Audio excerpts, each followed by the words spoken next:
جاتے رہیں، اس کی پریشانیاں ختم ہو جائیں اور اس کی دنیا کی زندگی جنت کی زندگی بن جائے۔ اب جنت کی زندگی بنانے کے لیے کوئی مشکل کام تو ہے نہیں جو ہمیں کرنے پڑے، بڑے آسان کام ہے، لیکن ہم وہ کرتے نہیں ہیں۔ اللہ رب العزت ہمیں بالکل آقا دو جہاں صلی اللہ علیہ وسلم کے اسوہ کامل کے مطابق اپنے آپ کو ڈھالنے کی توفیق عطا کر دیں۔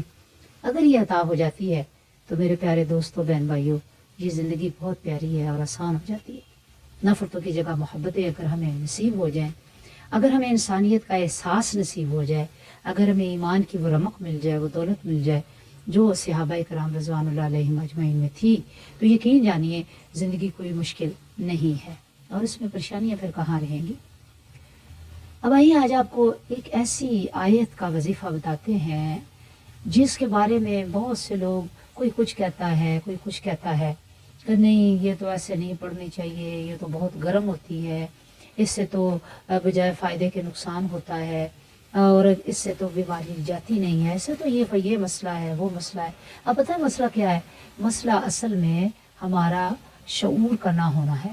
اگر ہمارے اندر قرآنی شعور ہو، نبوی شعور ہو، اور ہمیں پتہ ہو کہ اس سلسلے میں قرآن حکیم کیا کہتا ہے اور اللہ کے نبی صلی اللہ علیہ وسلم کا فرمان کیا ہے، تو یقین جانیے ہم کبھی قرآنی آیات کو اور نبوی فرامین کو کبھی اس طرح نہ لیں، اس ماحول میں نہ لیں کہ کوئی کہتا ہے کہ یہ تو بہت گرم ہے، اس سے تو بڑے بھاری ہے، یہ تو آپ پر بڑے وزنی ہے، تو اس کو تو نہ کرو۔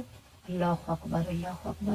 اللہ رب العزت ہمیں ایسے تمام لوگوں کو جو یہ شعور نہیں رکھتے، یہ فہم و ادراک نہیں رکھتے، انہیں ہدایت عطا فرمائے، سمجھنے کی توفیق عطا فرمائے۔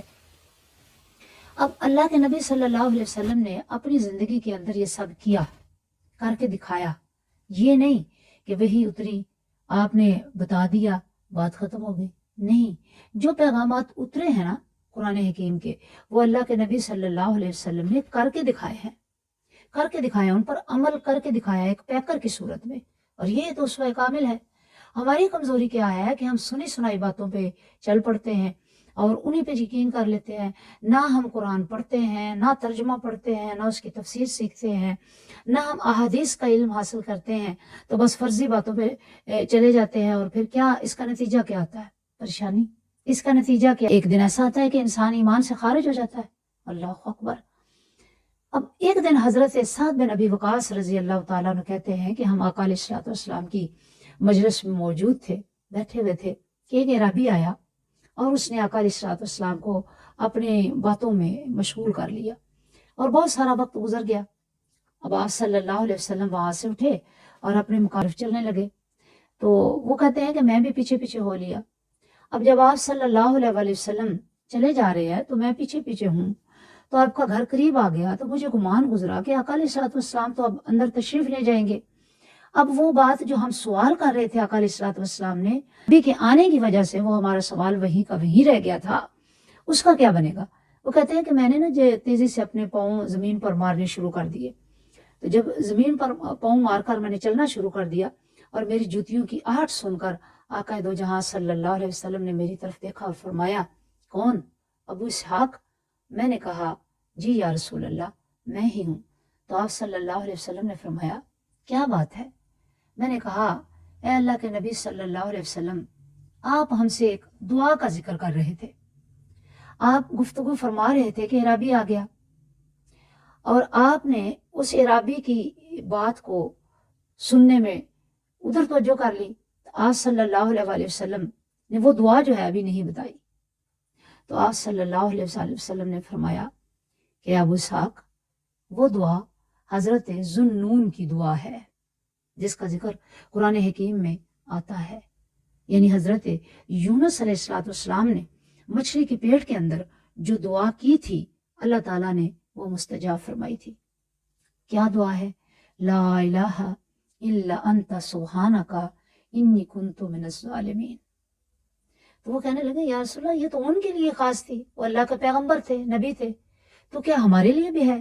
تو فرمایا کہ قرآن حکیم کے اندر کیا یہ نہیں لکھا کذالک ننجی المومنین، کہ ہم اسی طرح اہل ایمان کو بھی تکالیف سے اور غموں سے نجات دیا کرتے ہیں؟ تو گویا وہ دعا جس کو ہم کوئی گرم کہتا ہے، کوئی بھاری کہتا ہے، کوئی غیر ضروری کہتا ہے، کوئی کہتا ہے نہیں اس کی اجازت لے لیں، تو ہم اس کو پڑھتے ہوئے بھی گھبراتے ہیں۔ یقین جانیے اگر یہ دعا ہماری زندگی کا وتیرہ بن جائے کہ ہم روزانہ زیادہ نہیں تو کم سے کم 100 مرتبہ دعائے یونس اگر پڑھ لیں تو انشاءاللہ ہمارے تمام مسائل حل ہو سکتے ہیں۔ ہماری بیماریاں، ہمارے دکھ درد، ہمارے رنج و الام، ہمارے رزق کی تنگی، ہمارے دلوں میں نفرتیں، وہ حسد، بغض، اناد، نہ جانے کیا کیا، یہ ساری بیماریوں سے ہمیں شفا نصیب ہو سکتی ہے ایک دعائے یونس کے پڑھنے سے۔ تو آئیے آج ہم عہد کرتے ہیں کہ ہم سب یونس کو روزانہ 100 مرتبہ ضرور پڑھیں گے۔ کیا؟ لا الہ الا انت سبحانک انی کنت من الظالمین۔ یقیناً اللہ رب العزت خوش ہو کر ہماری تکالیف بھی دور فرما دیں گے، پریشانیاں دور فرما دیں گے، اور دنیا اور آخرت کی نعمتیں اور راحتیں بھی ہمیں یقیناً مل جائیں گی۔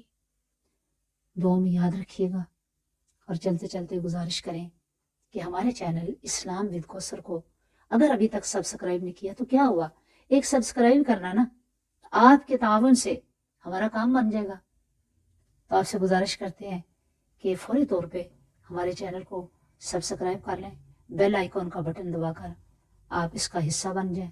انشاءاللہ پھر آنے والی ہر ویڈیو سب سے پہلے آپ تک پہنچے گی، اور یقیناً قرآن و حدیث کا علم حاصل کرنا، اسے پھیلانا صدقہ جاریہ بھی ہے اور ہم مسلمانوں پر فرض بھی ہے۔